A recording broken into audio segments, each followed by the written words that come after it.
Na segunda metade do livro, ele tem coisas bem legais sobre Kundalini. Tem um clássico que, durante anos, era referência, que é o Gopi Krishna, que tem um livro chamado Kundalini, na década de 60, em que ela desperta nele, sobe, e ele começa a ter um monte de sensações que ele não entendia, que ele não tinha o conhecimento yoga, e nele ela acabou abrindo assim.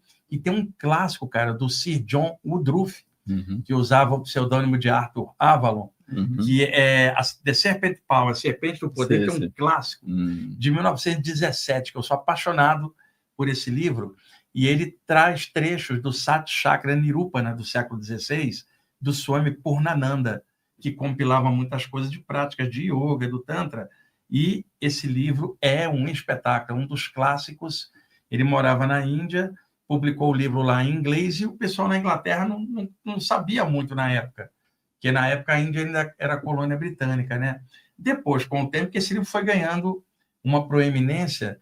The Serpent Power, Serpente do Poder, saiu uma edição aqui na Argentina, no editorial Kier, El Poder Serpentino, também muito bom para quem quiser, assim, estudar um pouquinho de Kundalini de forma mais livre, né? São livros excelentes. Muito bom. E até vocês falaram sobre a serpente, né, sobre o homem, a mulher, isso já numa cultura oriental. Mas mesmo a Bíblia, as pessoas elas não se dão conta. Tem uma referência de serpente, tem uma referência da energia feminina, que também leva a culpa de todos os problemas, né, porque comeu o fruto proibido. E ainda nós levamos o grande peso nas costas, que somos frutos de um pecado original, né? Tem isso. Pecado original. E o pecado original, então, seria essa movimentação de energia que gera a vida, não é? E quem fala que é pecado, nasceu através de um, então. Sim. E isso é que é a ironia. Ah, isso era pecado, então você é fruto disso também. Está falando do quê? São umas coisas assim que eu era adolescente, eu lia e falei, isso não bate com qualquer lógica. A minha mãe, muito religiosa, queria me impor isso, eu não aceitava, porque não passava, cara, pelo crivo da razão e do bom senso. Eu entendia que aquilo era um simbolismo que os religiosos normalmente não sabiam interpretar, e aí pegava e transformava numa coisa assim de doutrinação ferrenha, e todo mundo tem que aceitar, e se não aceitar vai para o inferno. Uma coisa que não tem a menor lógica. Não, eu acho que é pior, que você nasce com pecado, você é pecador ao nascer. Então esse pecado é uma máquina de dominação e de controle, não dá para... A sociedade aceita isso e vive com isso, mas era pequenininho, aí na missa, né? Aí tem que me confessar. Qual pecado você fez, filho? Aí pensava mil coisas, o que eu vou contar hoje? Eu comi mais, padre. Não é assim.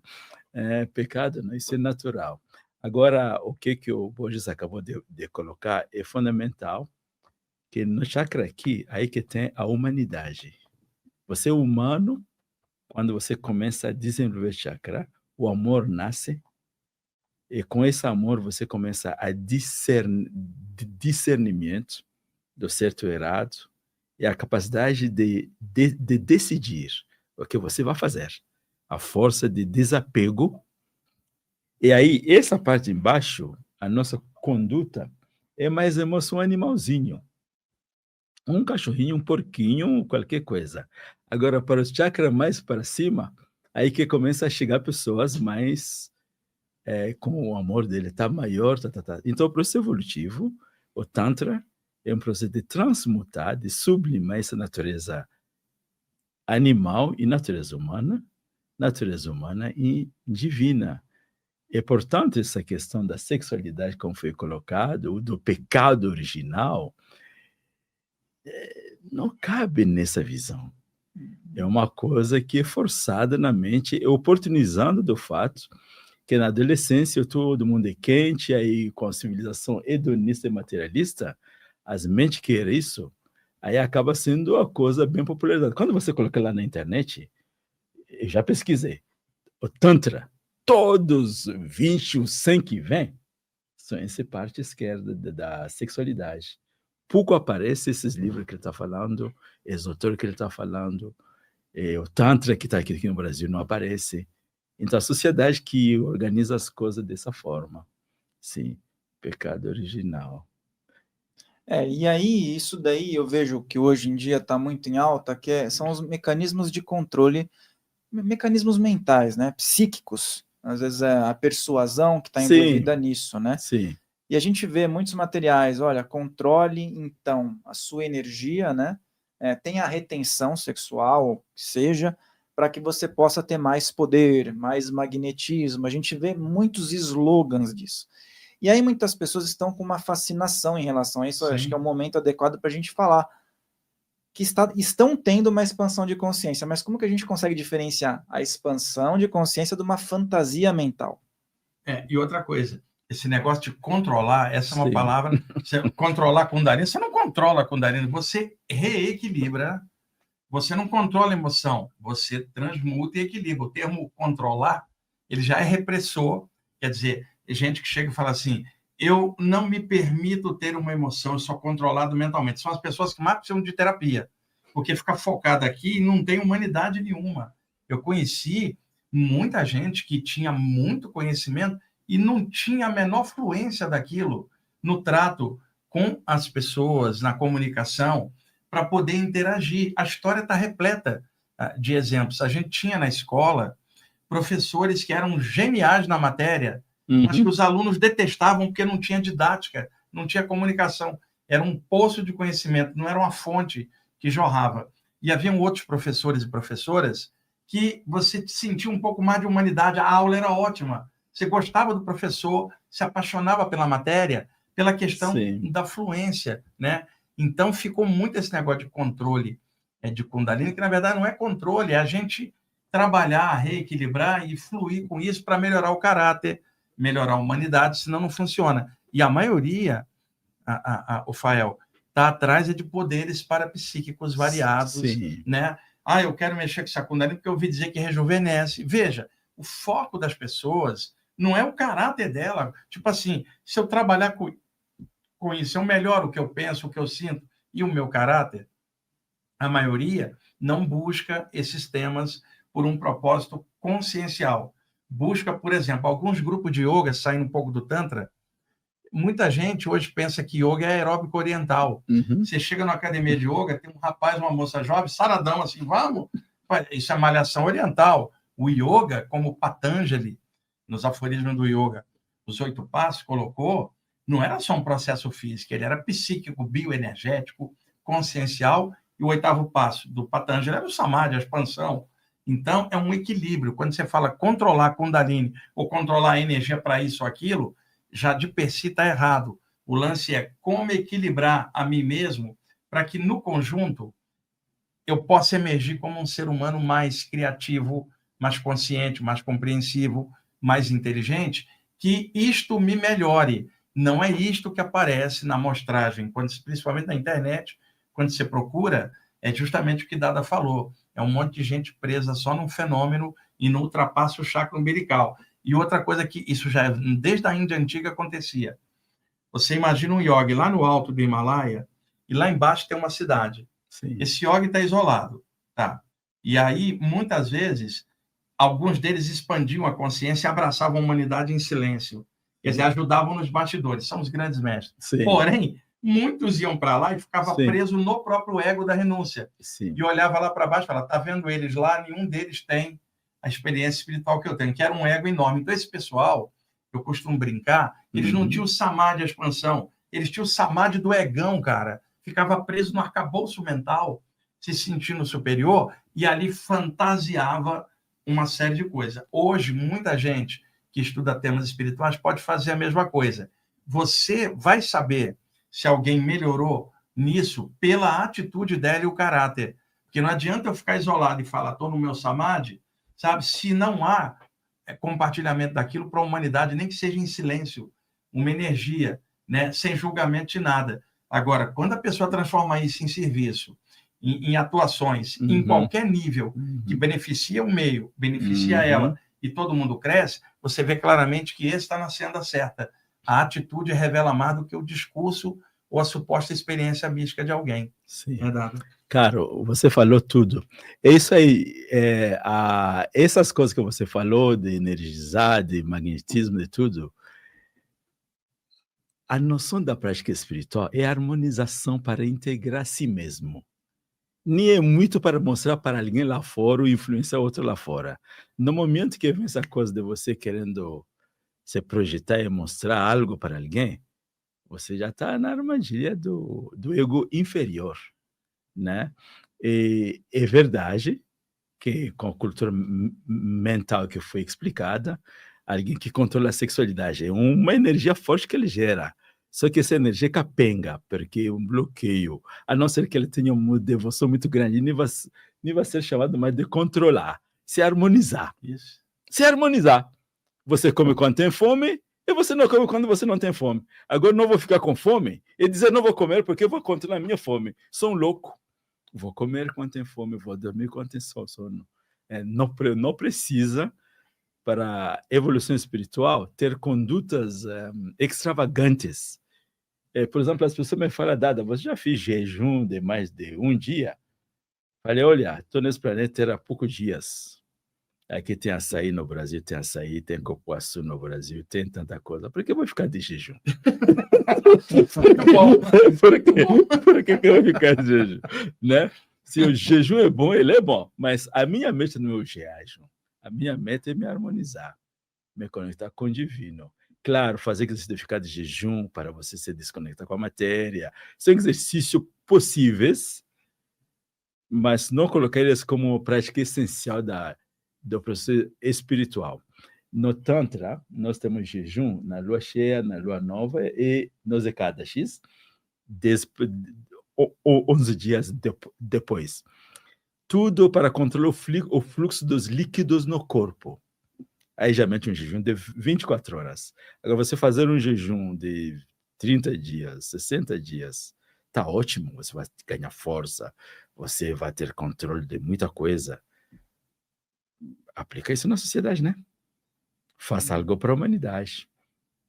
É isso aí. E o lance do jejum, uma coisa é um jejum direcionado, mas foi bem o que vocês falaram. Se um trabalhador, um estivador, decidir fazer jejum, não dá. Ele não vai desmaiar. Conseguir fazer. Não vai aguentar. Sim, ele não vai conseguir. Ele não vai conseguir. Então, jejum, para nós do Tantra, nós pensamos assim, que o jejum não é ficar de fome, é ficar livre dessa energia que vai na digestão para você direcionar essa energia na meditação. Uhum. Então, a visão é uma palavra, o pavasa. Pavasa mantém a cabeça perto de Deus. Esse é o jejum. Mas não é jejum. Essa coisa do yoga que você falou, tá totalmente isso. O yoga vira exercício.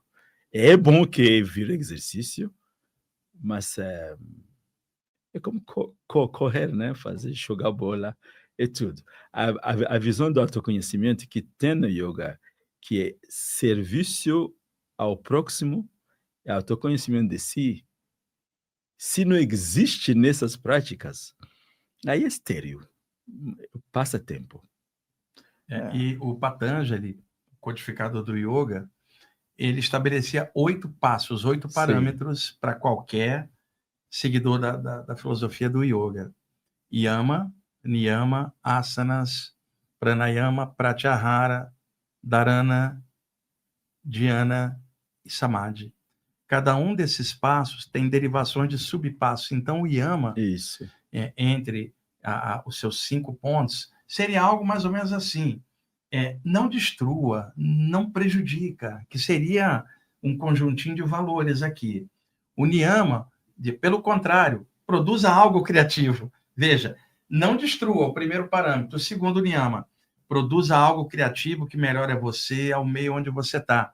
Cada um desses 2 pontos tem 5 subpontos. Eu estou pegando aqui de forma resumida. O terceiro, asanas, eram as posturas físicas, sendo que a postura física poderia ajudar a parte psíquica alinhando. O quarto, pranayama, a prana, o sopro vital, energia em sânscrito, eram as práticas com a respiração e o prana. Hoje o yoga está tão distorcido que a maioria dos praticantes de yoga nem conhece direito o que é um chakra, cara. Quer dizer, se tem prana, como que não tem energia no chakra?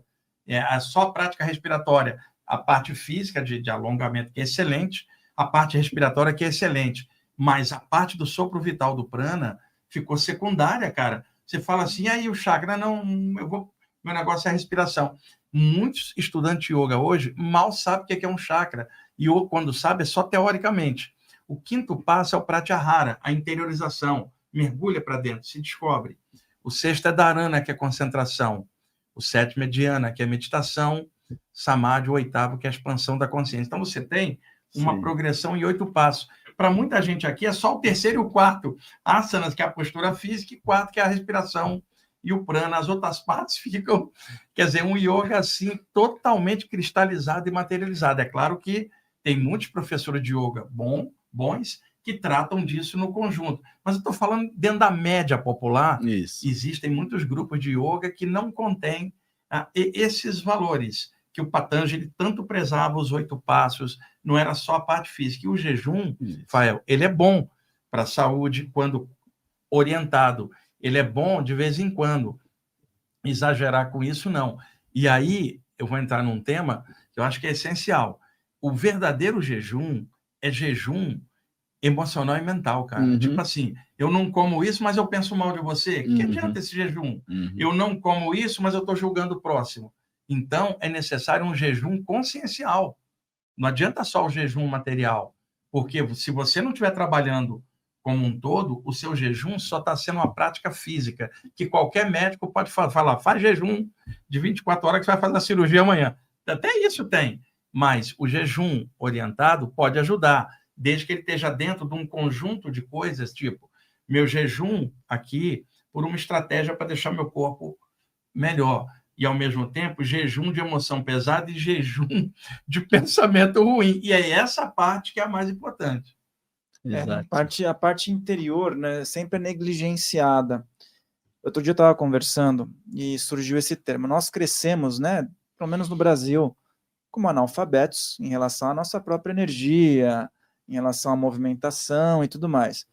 E aí, quando a gente começa a querer entender, sempre tem que ser de forma solitária, muitas vezes, né? O nosso sistema de ensino ele vai muito para o científico, a humanidade fica muito no científico, né? E em que ponto que nós estamos hoje, assim, com essa abertura que nós temos? As pessoas têm uma certa possibilidade de escolha, né?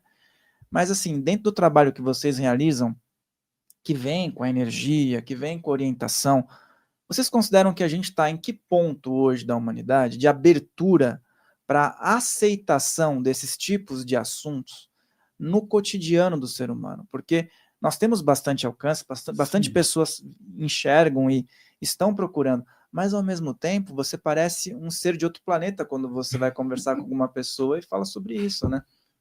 Sim, eu acho que um ponto que podemos já mencionar nessa coisa que a gente chama de ciência, né? A própria ciência fala da racionalidade. Quantas pessoas vivem com racionalidade?